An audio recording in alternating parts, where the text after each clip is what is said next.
can already tell this is going to be a difficult script to write. This is the finale of the Second Ratchet Marathon, and to close it off, we're going to review the last game in the Future trilogy, Ratchet and Clank Future, A Crack in Time, released in 2009 for the PlayStation 3. I set that up in my Tools of Destruction video, but A Crack in Time was my first PS3 game, roughly 7 years ago today, as of September of 2017. My mind was blown when playing it. It was the next-gen Ratchet game. The story was intense and dramatic, the gameplay had improved greatly, and the graphics were mind-blowing. Similar to Tools of Destruction and Quest for Booty, I've played this game a couple of times over the years, and all those times, A Crack in Time have been my top 3 Ratchet games alongside Up Your Arsenal and Going Commando. However, my recent runs of Tools of Destruction and Quest for Booty have had me in quite a bit of surprise how disappointed I was with the stories of both. I agree with people who say that gameplay is paramount, however I completely disagree that that's all that matters when everything else the game does is something I don't like. That's not to say Tools of Destruction and Quest for Booty were bad games, however a holistic assessment of a game should decide whether or not it's entirely good. With these Ratchet games continuing to get shorter, good gameplay is not enough when the experience has nothing else going for it in comparison to the PS2 games in my eyes. A Crack in Time is often considered to be the fan favorite alongside 2 and 3, and like I said, I used to be a part of this mindset. So this is the goal today. We're going to find out whether or not A Crack in Time holds up where its predecessors didn't, or if it follows the same path. The story picks up after the events of Quest for Booty, with Quark providing a recap of everything that's happened so far in the Future series. Percival Tachyon had amassed a large army and set his sights on destroying the galaxy's thriving Lombax population. Ratchet is the only Lombax. Are you sure? Pretty sure, yeah. I'm gonna ignore that for now. Otherwise, I think this intro is pretty well done. It shows actual footage of the games they're talking about, which helps visualize the events people who hadn't played either game, like me in 2010. Roll! Fire up the ship and call Ratchet! I've got a hero to save! In the options menu, you can watch one of the trailers for A Crack in Time, and I think it also does a fantastic job setting the tone for this game with a great narration, great visuals, and the list goes on.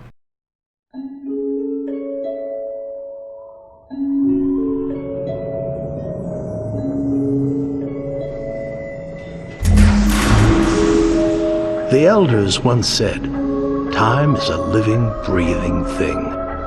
Powerful, beautiful, and oftentimes cruel. It can humble the strongest army, shape mountains to its will, and turn entire oceans to dust. But time itself is not free from jeopardy. There are those who seek to control it, corrupt it, change it to suit their dark will. And if that ever happens, the universe will need a true hero to stop it. Are you ready?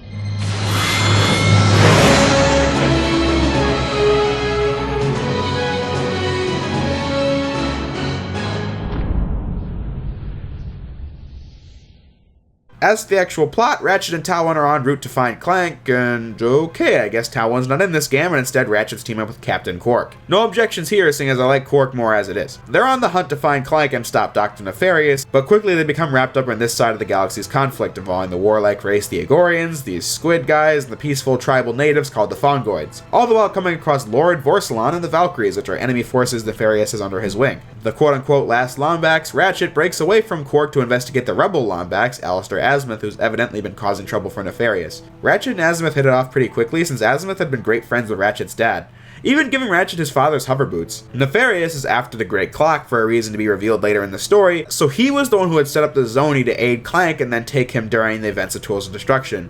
But Clank escapes at the beginning when, with the help of the junior caretaker of the Great Clock, Sigmund, he learns about his origins. Apparently Ratchet was not the only one with a grand backstory. Clank's soul was created on the Great Clock by Orvis, who's the keeper of the Great Clock. That's so dumb. But anyway, we trade off perspectives every now and again until the two are finally reunited as they, alongside the help of Quark and Azimuth, take on Nefarious. So now that's out of the way, let's discuss the story. I figured I'd say I'm not going to complain about the lack of consumerism satire in this game and the games to follow it, whenever I get to them, that is. I was thinking midway through the making of this episode that obviously the things that made the writing of the old games so unique and special is just not in these new Ratchet games, and therefore I should stop hoping for it, to be honest. However, I will toss out a remark about the NPCs right now, just to say that yes, A Crack in Time does have a variety of races across the planets with their own agendas, however I find the way the game does this to be a joke. The Fongoids being the best example. We see these guys across 3 planets in this entire galaxy, and I cannot tell one from another since they're literally all voiced by like the same 3 people. They all have the same character model and do the same freaking thing in every level.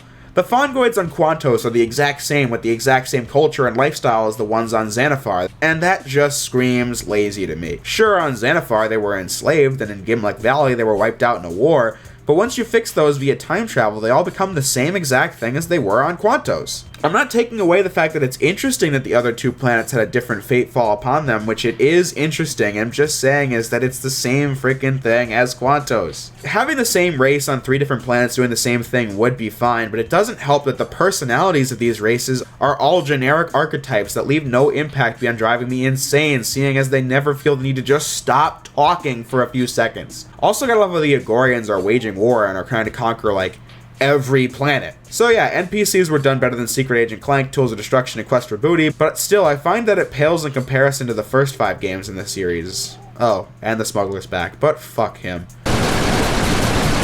So now the time has finally come. How do I feel about the lore in A Crack in Time?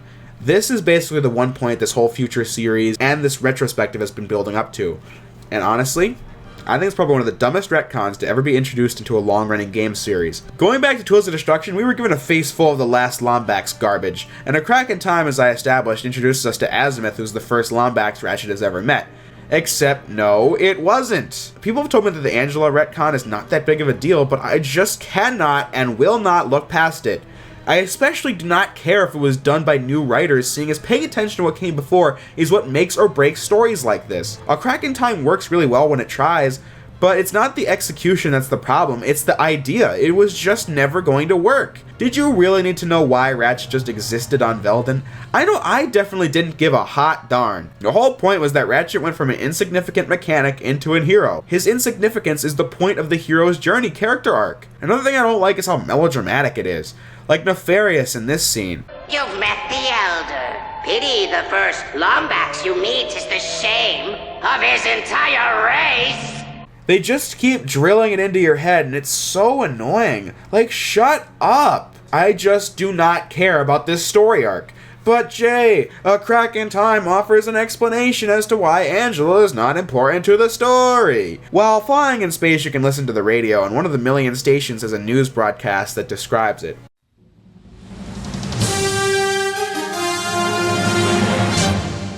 Good evening, I'm Kip Darling. And I'm Pepper Fairbanks.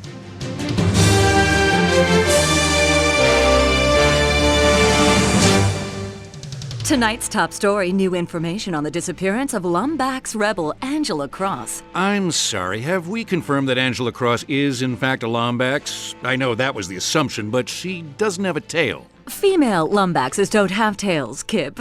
In fact, this just in, lots of females do not share the same anatomical traits as their male counterparts. Oh, I see. Well, hence the set of horns sprouting on that dome of yours. Hey, Pepper. Why don't we just finish the story? Well, very well then, Pepper. As many of our listeners know, Lombax rebel Angela Cross has been missing for almost 3 years. She was a victim of former dictator Percival Tachyon's vendetta against the Lombaxes, and was last seen fleeing the Cerulean sector in Max Apogee's starship. You are speaking, of course, of the famed Lombax historian and seeker of the legendary Lombax secret. Indeed I am, Pepper. Apogee himself vanished from Polaris and was believed to have been killed by space pirates. Well, galactic authorities now claim they have recovered Apogee's starship.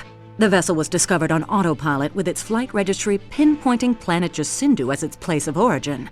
Kerchu Ambassador Bugo could not be reached for comment. What do you think, Pepper? Did the Kerchu offer Max and Angela sanctuary from the depredations of Percival Tachyon? Did they use the so-called Lombax secret to escape to some other cosmic plane of existence? I don't know, Kip. Way to theorize, Pepper. Are you kidding me? So Tachyon went after her first, but she didn't even try to warn Ratchet about this, didn't try to go find him to ensure that the only other Lombax in the universe to her knowledge is gonna be okay? Oh wait, maybe when they wrote her character they didn't have this crap in their minds at all because it's melodramatic and stupid. To move away from that for a second, how about Max Apogee? What the flying fuck? Talwyn is already not in this game, but in Tools of Destruction, her whole motivation was about how her father never came home and she was determined to find out what happened to him. In A Crack in Time, we're not only told that her father was all well and good before the events of Tools of Destruction, but he was just hanging around the galaxy, found Angela before Tachyon, and they just strolled out of the galaxy as Tachyon is like, oh well, I guess I'll go after Ratchet now and say he's the last of his kind? What the hell is this garbage? Honestly, now I wish they didn't even try to give an explanation for Angela, because nothing they could do would make any sense. But my untethered rage really does go to Apogee at this point, because this completely ruins the point of Talon for me. So is Max just a dick that never came back for no reason, or are Talon and company just incompetent? Like, were they even trying to find him at all? How much of a disgrace is it that a good character like Talon has a shoehorned in resolution or a backstory thrown in when the players might not even see it? From this point onward in the series, she doesn't even think about this again. So I don't even know what to say about that. If you think I'm being too negative, I'm sorry. I want to love this game, but this story setup just does not do it for me. If I can't wrap my mind around it, then I don't think they did a good job. Does the story have moments? Of course it does, and I will get into those later, but for now, let's discuss Clank. I don't buy it. That's all I have to say, but I'll explain. The game tells us that Clank was created by Orvis and the Great Clock. They even mention the fact that Clank was made in a robot factory in Ratchet 1, but apparently Orvis sent him there. Why did he do that? To stop Drek? But Drek was operating like 3 light years away. What was the need to create him there for? In Ratchet 1, we were literally told that the computer on Quarto was self-aware and thought Drek's plan was heinous and therefore created Clank as a defect that would see Drek's plan for what it was and go find someone to help stop him, which is exactly what happened. Okay, if we're gonna do this, we need to get onto Drek's ship. And then we can find out where he set up that laser. I will try to make you proud, Mom.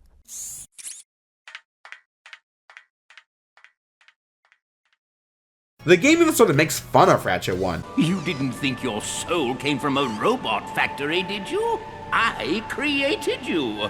But anyway, Orvis planned for Clank to return to the clock and be the senior caretaker, but when? Where? Why? How? So what you're telling me is that Clank has a grand Destiny backstory just like Ratchet did? And I'm sorry, but I refuse to believe that. The 2 most important people in the galaxy, the last Lombax destined to destroy the Kragmites, and the Timekeeper of the universe just so happened to meet and be involved in saving the galaxy a million times? I completely call BS on that. I also don't understand Orvis. So did he die? I mean, Nefarious uses the hypersonic brainwave scrambler on him and he just disappeared. Also, he mentions that only one could get into the Orvis chamber of the Great Clock, and they used that to find that he was talking about Clank, thus setting the events of Tools of Destruction into motion, but why would he do that? That's basically my takeaway from Orvis's character. Why? I don't get him. I don't understand. Seeing as it's also supposed to be some kind of secret that he is dead. Why? Here's the thing. Whenever I say something positive about A Crack in Time, the game immediately does something wrong at the same time. I love the parts where Sigmund rewatches the last messages from Orvis before he died. It's genuinely sad. I mean, imagine it. Someone you care about greatly, and their last words to you were, "Be right back." That's sad. However, on the whole, Orvis's character just confuses me. Speaking of things I don't like, how about Azimuth? Again, one second I love his character and the next second I don't. I think Joey Dioria does a great job, as does the entire cast, barring 2 exceptions, but they literally got Charles Martinet, the voice of Mario, to play Orvis. So how could the cast be bad? All the returning cast members are as great as ever. Well, James Arnold Taylor is also starting to show some signs of Ratchet PS4, but he's still good. But I need to get back on subject. When Azimuth finally breaks and tells Ratchet what happened that left Fast 2 in the wasteland, that it wasn't Tools of Destruction, it's an emotional scene. I can make it right, Ratchet. All of it. We can fix it. With the clock under our control, it'll be like none of this ever happened. Stay with me, and I promise I'll get your family back.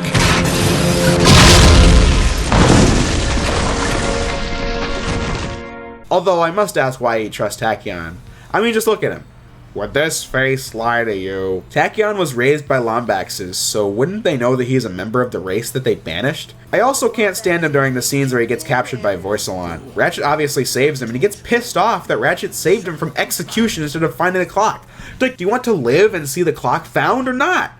At the end of the game, Clank warns Ratchet about the dangers of using the Great Clock, and not wanting to repeat his mistakes in Tools of Destruction, he listens. But Azimuth just leaves like a petty asshole, leaving Ratchet, Clank, and Quark to face Nefarious. But then he just shows up at the end and expects Ratchet to have changed his mind, and is genuinely surprised when he doesn't. So that's it? What about the Lombaxes? Like, didn't we just get this 2 levels ago? Also, before finding out that it would be bad, Ratchet says he doesn't mind tampering with the space-time continuum to possibly save the Lombaxes. However, he did not seem very interested when Tachyon literally gave him a portal to the Lombaxes. I'm not trying to take anything away from this finale where Azimuth decides to kill Ratchet in his rage. Above all else, I do buy this. Here he is, a man who has had nothing but time in exile to think about how he led to the downfall of his own race, and this was his one chance to reverse it and make everything right. But Ratchet has now denied him this right, this close to the end, all the while cracking cheesy lines with Clank.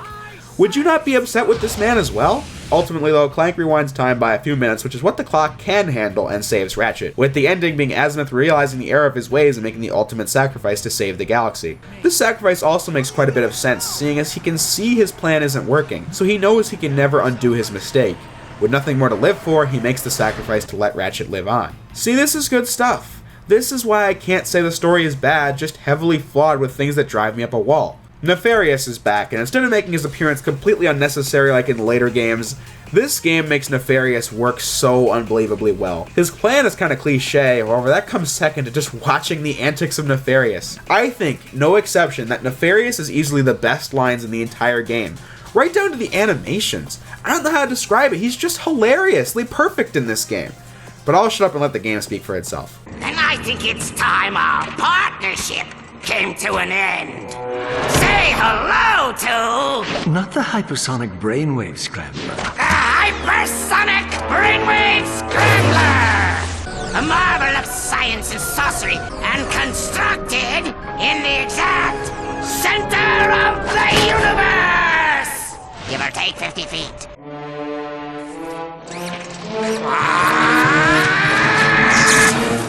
I don't have the capacity for love, Janice. Track them down and annihilate them! In which the heroes always lose!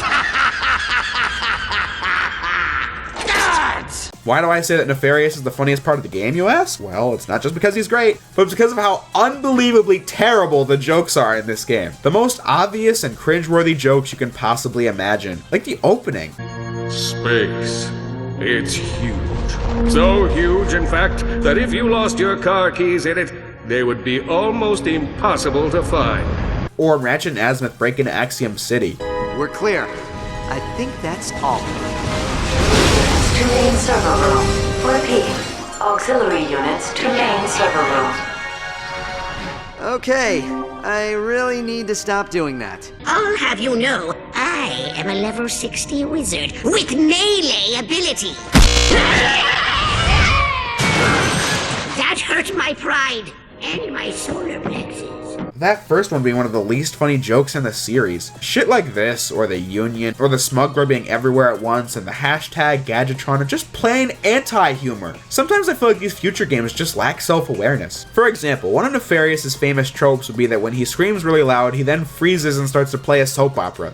In Up Your Arsenal, this was completely surprising and hilarious as a result. This is still just as funny in A Crack in Time, however the point was that the clips they played were supposed to be funny because it's the most cliche love dialogue you've ever heard. But the future games are just as cliche as these soaps, and so the joke is just hypocritical now. Another fantastic example of the lack of self-awareness these games have would be Quark's plan.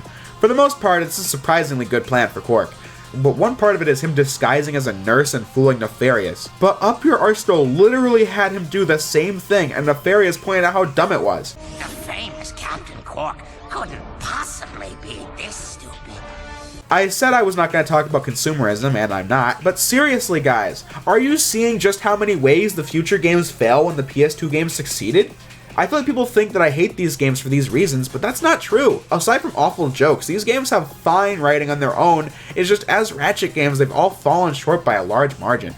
But speaking of things I absolutely hate, Lord fucking Vorsalon. Lord Vorsalon might just be the worst Ratchet and Clank character of all time. I saved him for last because of how much I despise his character. I enjoyed the Galactic Rangers in the movie more. Who is Lord Vorsalon? I don't know. Sure, you can ask some of these forgettable townspeople about him, but who cares? He literally has no personality whatsoever, and we've never seen him before. Who is this guy? How long has he been working for Nefarious? These aren't the things that make him an irredeemable character, but he won't shut up. With his one character trait being how he makes every not funny Star Wars joke you could ever come up with. My dear Lombax, I am your fathers. Accountant, did that do it? Did that sufficiently blow your mind? Get the fuck out of here. That's terrible. I cannot believe that any self-respecting writer actually thought that was funny. Does not help that you don't have to beat him just once. We have to do it again. But the game has the nerve to make him the secret final boss. You beat Nefarious, you get in an emotional battle to the death with Azimuth, but no, the secret final boss is this insufferable asshat. So what makes him worse than the Smuggler or the Galactic Rangers in the movie? Well, they had no personality, but Vorsalon has no personality either. But he's just annoying with his voice and his terrible jokes and the fact that he never goes away. I think Nefarious was meant to speak for the audience in this scene. Unacceptable! I practically handed those squishies to you on a silver platter! How could you be so utterly incompetent? I think my opinions on these games have been misconstrued into something that they're not meant to be. Guys, this is not a battle of light tone versus dark tone. It never has been that. The classic Ratchet games were not light-hearted. The first game was a story about a corrupt businessman who takes pieces from the ecosystem of other planets, and as a result, these planets die off, and so do the people. These pieces are being used to make a new world for his people because his planet is dying as well. However, we find out that he caused that and is going to repeat the process again and again and again just for the money. With our hero being a mechanic who doesn't even care about what I just said because he wants to kill Captain Quark for crossing him. Of course, the game has many witty jokes and is full of consumerism satire, but the game isn't light-hearted. Ratchet 2 is a story about how corrupt capitalist leaders can become when they get too much power. The desert level wasn't supposed to be that way. That level was a forest filled with life, but Megacorp, via plowing trees and slave labor mining day in and day out, turned this place into the barren wasteland that it is today. The Bogon Galaxy revolves around this one company as they risk the lives of citizens for a good dollar. Dr. Nefarious' plan wasn't to be a villain for the sake of it. His goal was to get even with organic life forms, so the way they treated robots is secondary to humans. Deadlocked was all about people being captured and forced to fight to the death, all for the fame and the glory. It's not about light versus dark. I don't take issues with these plots because they are darker than the PS2 games, since they aren't. It's just more pretentious and stupid, with sloppier scripts to boot. These plots have many good things about them, but plenty of bad. Let us also get this out of the way. Another thing that this game started doing that no other game in the series had done up to this point, and thank God, because it's a terrible idea, is that the enemies, specifically the nefarious robots that we fight over and over and over and over and over and over and over and over and over and over and over and over again, never stop talking.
And they say the same annoying lines again and again. And again!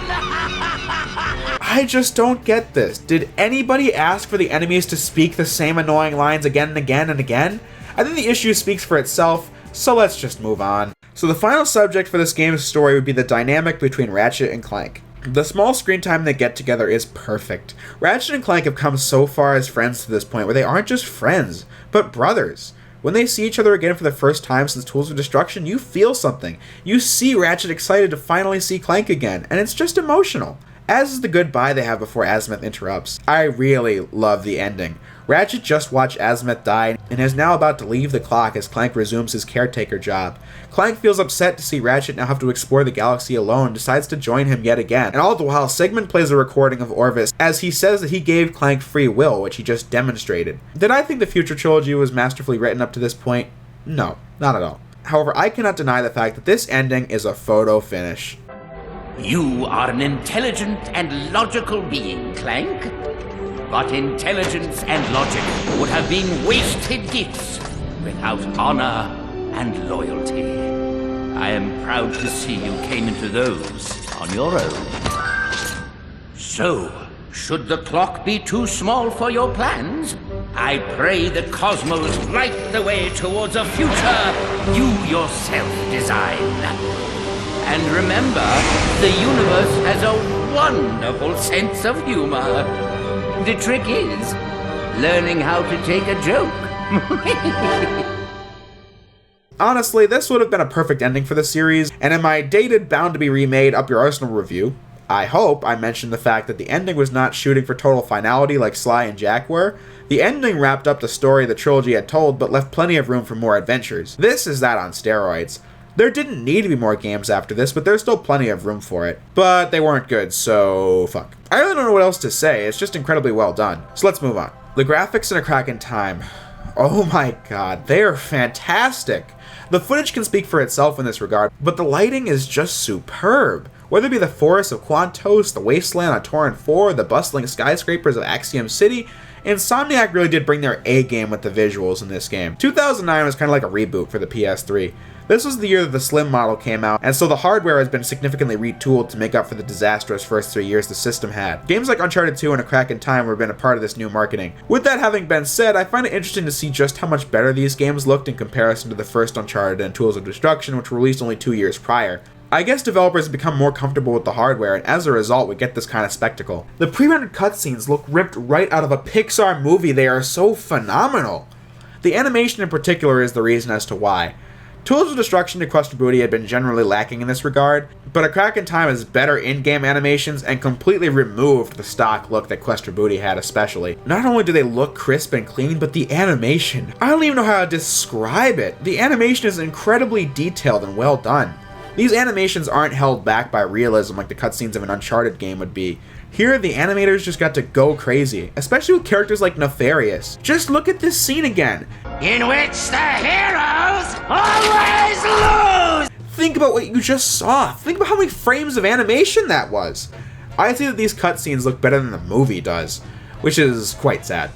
Comparing this game to some of its contemporaries is also pretty favorable. Just look at the animation in a game like Thieves in Time or Sonic Generations, where characters just wave their arms and heads around, and that is what these professionals call animation. These guys must have spent hours in some of these 3-second animations. I know that this praise was given to Tools of Destruction, however I feel like this was really the case here. Capping it all off with a silky smooth 60 frames per second, and sadly this was the last game to have such a high frame rate, and they knew it too. I suppose I can save it for a later date, but the fact that they intentionally went down to 30 FPS for All for One just pisses me off. I also didn't find any of the glitches in this game, which can't be said for the previous 2 games, so I'm glad they're improving in that regard as well. Like Exo and I established in the last review, series composer David Bergot had been replaced by Boris Salkow. Bergot's music had such an impact on the atmosphere of the games he had composed.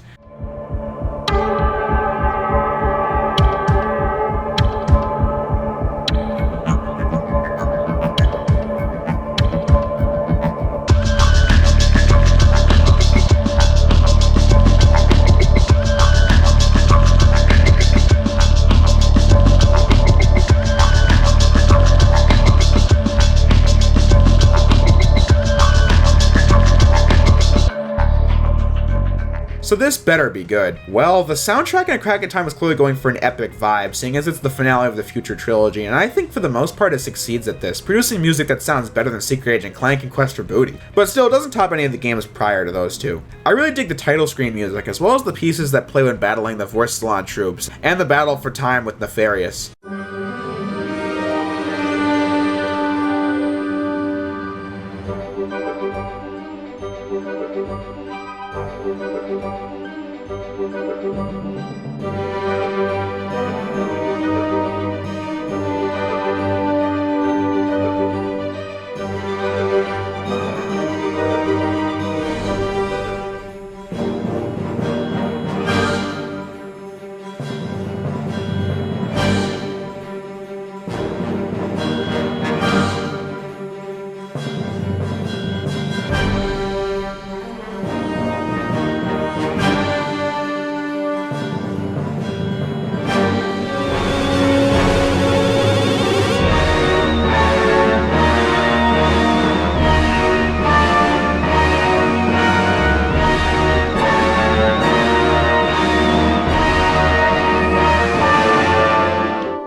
I especially love the credits, but I'll play it during the credits of this video, so yeah.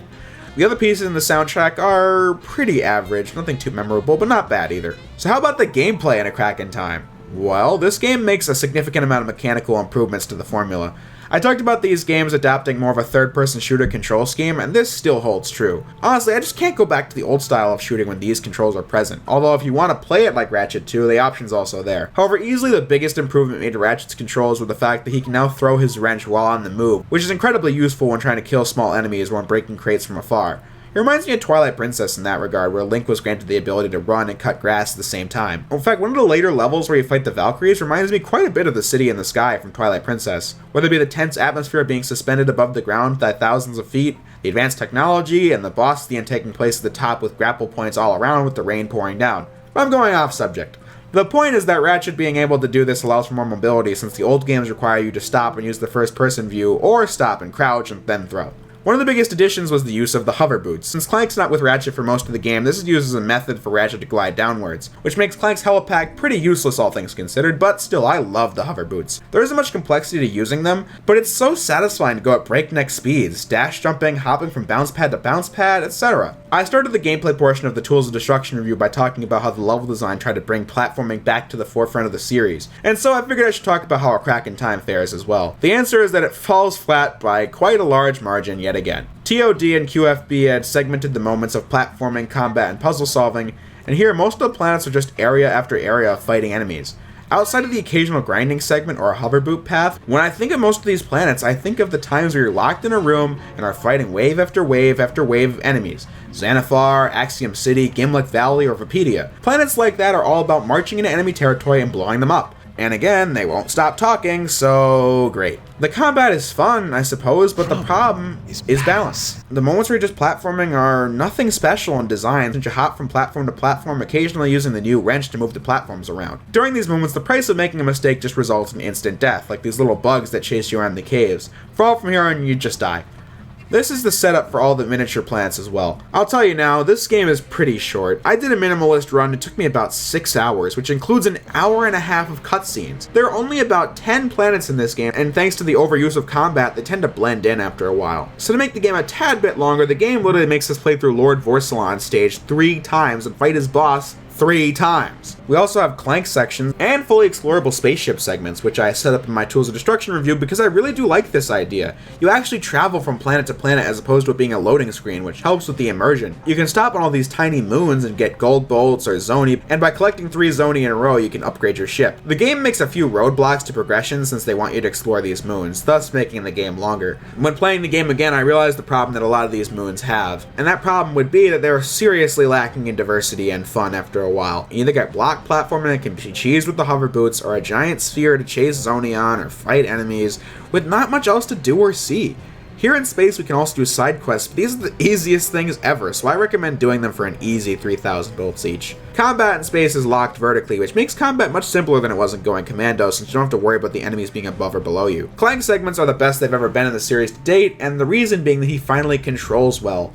Previous games have opted to make Clank really slow and clunky, and as a result being the thing I never looked forward to in any of the classic Ratchet games and TOD. Here, Clank can strafe just like Ratchet, and can also do a quadruple jump, which is incredibly satisfying to use, and also has his own melee weapon which takes out crowds of small enemies he'll be facing with ease. The bulk of Clank sections will be spent on the puzzles though. These are a great idea. How it works is that Clank will record himself doing an action, usually pressing a button that raises a platform or something, allowing you to get on the platform since the recording will now do everything you just did. This makes for very complex puzzle solving, since some of the later ones require you to really think about it first, as you have to manage 4 recordings at once. However, they feared kids would be lost, so they gave you the option to just skip it if you're taking too long. Yeah, sure, you have to pay a small fee, but who cares? What else are you gonna buy in this game? Definitely not armors, that's for sure. But I'll come back to that in just a second. Seriously, this goes for Ratchet PS4 as well.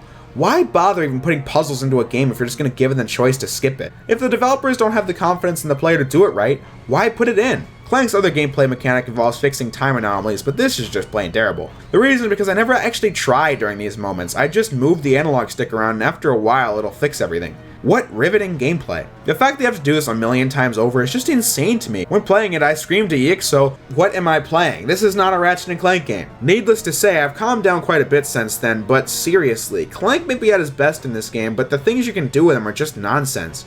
And when I do give a compliment, I have to retract it because the devs didn't even think I could handle these intense Clank puzzles. Moving on, Ratchet again has multiple armors, but they got lazy here too. In the older games, you got different looking armor with each one, and I think that the default armor in A Crack in Time looks amazing. However, the rest of them are just so ugly with the visor over his head, so I decided to use the default armor for the full game. And I made it through relatively scratch-free, which, thinking about it, says something about the drastically reduced difficulty from Tools of Destruction, seeing as the best armor in that game saw me dying in 2 hits. Which only leaves me with the weapons. And I know you might be thinking that I'm not talking about the arenas or the time anomaly-based gameplay, and the reason is because I've talked about the arena like 6 times now, and the time stuff is just as bland as the moons. Other than that, A Crack in Time doesn't have much else to offer, so how are the weapons? Well, they're pretty good. Many of them, like the Sonic Eruptor or the Magnet Launcher, are very original and useful for dealing with enemies. In fact, there are not many weapons that I consider downright useless, even if the roster shamelessly reuses weapons from Tools of Destruction. At least they're the good ones like the Buzzblades and the Negotiator. Still no excuse for not having new weapons though, but still.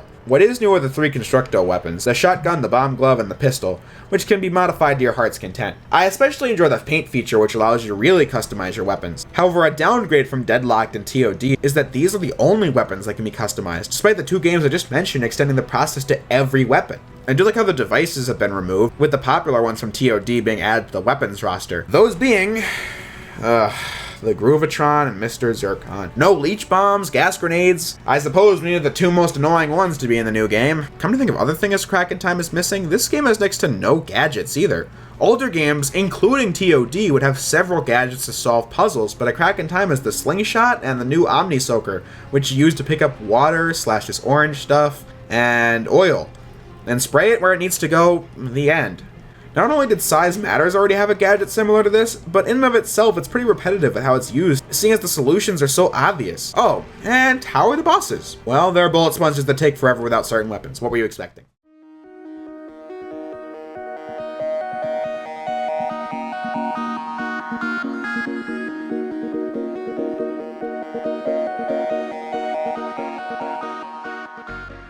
Honestly, that really is just about it for A Crack in Time. It was pretty short-lived when it came down to talking about the gameplay, but that's the game summed up. It's way too short for its own good. Again, I wouldn't have minded waiting another year to get a game with more levels and definitely better writing. As it stands now, A Crack in Time is a game that feels rushed to me. A perfect example being how Ratchet can use time bombs when he met up with Clank, and this would have been another gadget, but you never use it because the moments you would have were cut from the game entirely. As for what we were given, A Crack in Time is always 1 step forward, 1 step back, so it never gains any headway. When Nefarious is making me laugh out loud, Vorsalon's making me want to tear my hair out. When Azimuth is increasing the drama of the story, he does something dumb that doesn't make any sense. The weapon customization is the most diverse yet, and at the same time we're limited to which weapons we can customize. The combat is the best it's been, we get too much of it, making the levels too similar and the platforming far too generic. We can finally explore the galaxy, but this was not done to flesh out the universe, it was done to pad out the length. By the end of it, I came to a conclusion. I think Ratchet and Clank 1 is far better than A Crack in Time could ever be. It has more content, therefore is more worth your money, and the story and writing were much better, and the gameplay might be lacking in comparison to the later games, but it was designed with those limitations in mind, and so it's up to the players to adapt to the game's more defensive combat system. With all that said, I think the number one takeaway from the Future trilogy is that you can have the greatest gameplay in the world, but it truly is all the other aspects combined that makes or breaks an experience. These games ramped up the graphics, the shooting controls kept getting better, however the stories were good. Okay, post-production here. The stories are fine. I don't know why I wrote good, because I don't think they're really all that good. I think they're fine. They're fine. I mean, they're, like I said earlier, as Ratchet and Clank games, they're written poorly, but as games, I think the writing's alright. Now anyway, my point is that even if they're fine, but filmed to the brim with things that make absolutely no sense or are contrived. The difficulty balancing in Tools of Destruction and Quest for Booty were all kinds of off. And starting with Quest for Booty and A Crack in Time, they decided to start making the game stick to the yearly schedule they had in the PS2 games. But the hardware is so much more demanding that the lengths of the games had to be sacrificed in order to make these deadlines with numerous things left on the cutting room floor. Why should I buy games like A Crack in Time or Into the Nexus, which were sold for $60 and $30 respectively, when there are a maximum of like 8 hours, minimally like 5 or 6? Whether new or used, you can get so many more games for those prices that offer more content, more variety, and more hours of playtime, whether it be a minimalistic or completionist run. Someone once asked me why length matters. Well, it's debatable over a short game being better than a bloated one. However, Our hard-earned money goes into these games, and the returns we get should justify that purchase beyond the shadow of a doubt. With that said, that brings the second Ratchet and Clank Marathon to a close, and I must say, I did not expect it to turn out the way it did. I didn't know anything about Secret Agent Clank going into it, and I knew I loved the Future games. But in the end, I hated Secret Shit Show, and I was underwhelmed by the Future series quite a bit, knocking them all down a peg in the list of best Ratchet games for me. They're still fine games in their own merits, but my nostalgia for them is not holding much water since I found all of the classics to be more enjoyable. I can tell you right now, I'm probably not going to play many of these games for a long time to come. I said this in my Advanced 3 review and I'll say it here. I hope you all enjoyed this marathon and got what you voted for. I know you guys, and myself included, were not expecting this marathon to be this melancholy and or negative when I posted the poll, but I still had a good time nevertheless, so let's just wrap it up. Thank you all for watching, and I'll see you next time.